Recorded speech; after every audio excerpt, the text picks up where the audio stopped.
Hello everyone, I'm Ben Contreras and welcome to another episode of Ben Talks About.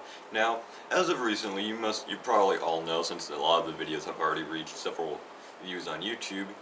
Recently, every single company in the gaming, or at least major company in the gaming industry, just contributed to this year's E3. And of course, that means we got a whole bunch of new things announced for video games, stuff we already knew about, and new stuff that we didn't know about. Now, a majority of the stuff that I want to talk about for this video came from Nintendo's segment in E3, but I feel like it would be sort of, incomplete without talking about the first major thing that I really thought was cool they showed off in E3, which was the trailer for the remake that has been a few years in the making of the classic RPG Final Fantasy VII.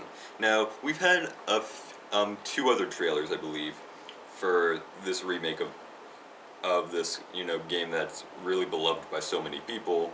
And it's been quite a while, and we didn't really hear much more news until this year's E3, where we got an even more extended trailer on it, where we got to see more gameplay, more of the characters, their quote-unquote redesigns. A lot of the characters still look very similar to how they did in the original game. But overall, I think that the trailer did a pretty decent job at showing us what to expect. Like, we already knew that the sort of turn-based style that the original game was is not going to really be a thing here. It's going to be more of an action-oriented sort of RPG, similar to what they did with Final Fantasy 15. And it also looked kind of similar to Kingdom Hearts in a way, in terms of like how like the battle like interface kind of looks. It just gave me a bit of that sort of vibe, and also the fact that the game's fully in 3D. All the cutscenes are look really good, and it looks like they might be adding a couple more things to the game because there's a lot more story beats I sort of noticed in the trailer that didn't exist in the original game, which is good because a lot of the stuff in the original game, especially at the very beginning of the story, aren't really expanded upon as the game unfolds. Most prominently, I feel, was actually the very beginning of the game where you're doing the first mission with Avalanche blowing up one of the areas in Midgar, or I believe that's what the main city is called. But yeah, you, um, of course, playing as Cloud. Barrett, of course, he becomes the main character, but then there's the three other members of Avalanche who are only seen at the very beginning of the game, and eventually they're pretty much killed off at a specific plot moment that I won't really reveal, even though I pretty much spoiled that entire part for you guys. Sorry about that, but it does feel kind of cool that they're giving time to have these characters feel more, I guess, developed than the original game, which I think is a massive plus in my book. Now, so yeah, we also finally got a release date for the trailer for the full game, which is really good. Now, it is kind of true that they really are taking a good amount of time to make sure that this game is like the way they want it to be, and it's sort of gotten a bit of controversy, I feel, seeing as I believe there were like rumors about the game being in an episodic sort of format rather than having the whole game just be in one package. And if that's true, then I feel like some people might think that having such a long development time for just one part of a game that was already full when it originally released can sort of give people, I guess, the wrong, I guess, footnote for the game. But if you think about it, it took it it all the way back in 2006. The original version of Final Fantasy 15 was announced, and it's been like 3 years ago, or maybe even longer than that, for the game to finally get released. So, and that game is loved by so many fans of the series. So, these these games do take a really long time to produce. Most of the time, the final product is always going to be worth it, even if it's technically, if it's true, not going to be the complete game when it first gets released. But overall, I still think I am still pretty excited for that, and it gives me more of an excuse to want to constantly have the urge to buy a PS4. So, yeah, enough of the Final Fantasy VII Remake. Now it's time to talk about a few of the things that we saw during Nintendo's E3. Now, the major one parts of E3 that I think most people were excited for was the DLC characters for Smash Ultimate, and then more stuffs for the upcoming Pokemon games, Pokemon Sword and Shield. Now, the main thing that I really want to talk about is the Smash DLC characters, because I think that's sort of what grabbed my attention the most. Because it was a while since the last character got introduced, which was Joker from Persona 5, which was kind of surprising, seeing that's another sort of PlayStation-esque character that's been announced for a Nintendo-made game. The first one, of course, being Cloud from, ironically enough, Final Fantasy VII. But the next character that was announced, and was actually the first thing they showed off during their segment at E3, was the main character from the Dragon Quest franchise. Now, the way the trailer sort of portrayed it, it made it seem like at first they were only gonna use the main character from the most recent game in the series.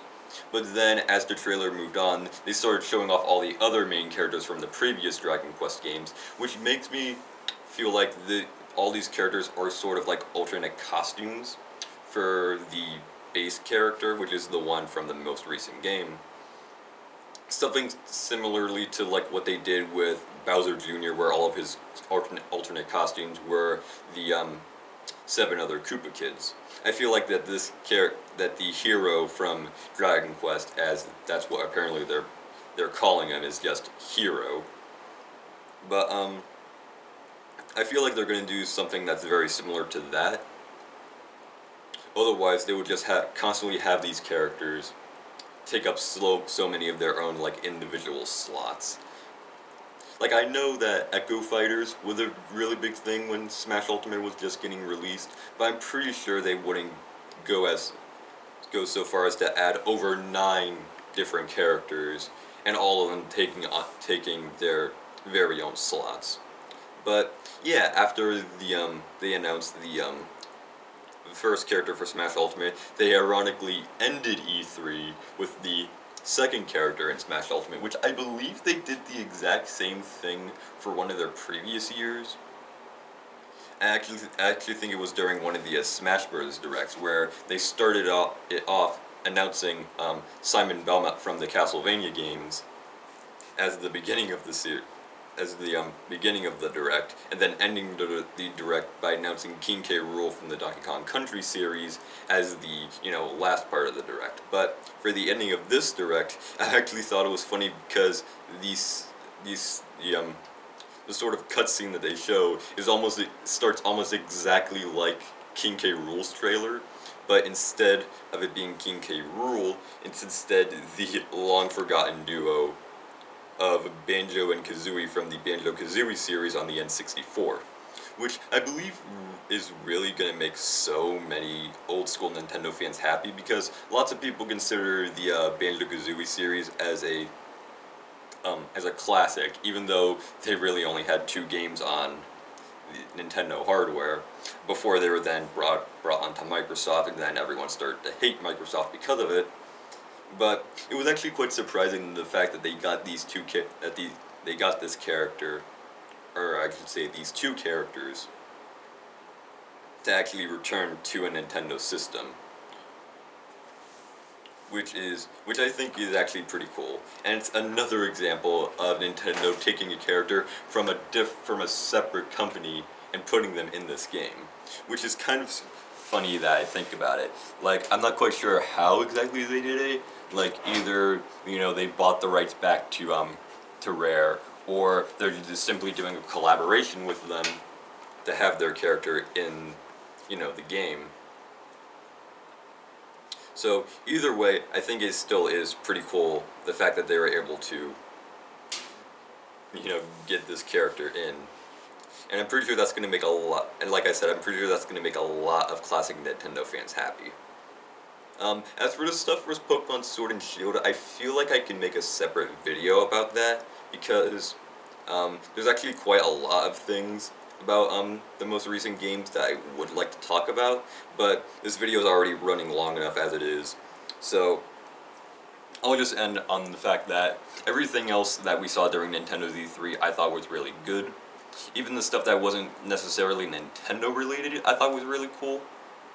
Like all the smaller games that they announced near the end that were coming to the Nintendo Switch, I'm really glad that a lot of those games are being put on there. And also the fact that we're getting so many of the classic Resident Evil games finally released on the Switch, even though they're technically their remakes and not their original PlayStation games. I still think that is pretty cool. And it gives me an excuse to actually be able to play all these other games that I've really been wanting to get into, but haven't really had the option to because my way of being able to actually play those games are actually really, really small. But either way, I hope you all enjoyed this video of me talking about these specific things during E3. I would really like to hear what your guys' opinions of it were on, like which ones were your favorite parts, which companies do you think had the best E3, which ones you thought had the worst E3 showcasing, and all that stuff. And I really enjoyed talking to all of you about this. So until next time, I am Ben Contreras, and as always, until next time,